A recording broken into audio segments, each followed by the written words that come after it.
A U.S. drafted resolution calling for new sanctions on North Korea is expected to be put up for a vote at the UN Security Council. However, the measures are reportedly much softer than the version Washington originally intended. Kwon Jang-ho explains further. A UN Security Council vote for new sanctions on North Korea is set to go ahead on Monday, but not as originally intended by the US.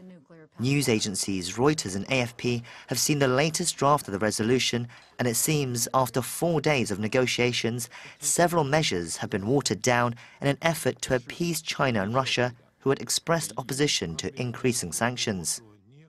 The financial and travel ban on Kim Jong-un that was in the original draft is now gone, and an oil and gas embargo has also been softened to be introduced progressively. Wording on the measures concerning North Korean workers overseas and the inspection of ships suspected of carrying prohibited cargo has also been amended.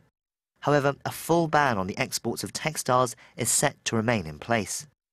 With these changes, the vote is expected to pass unanimously.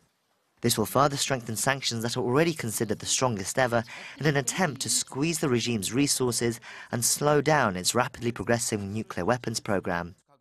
Much attention will turn to how stringently China implements the measures, as Beijing continues to emphasize the need for talks rather than sanctions or military action.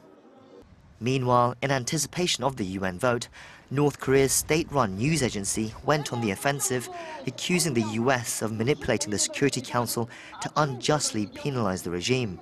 It warned that if Washington does push through its, quote, illegal and unlawful sanctions, Pyongyang would make sure the US pays its due price.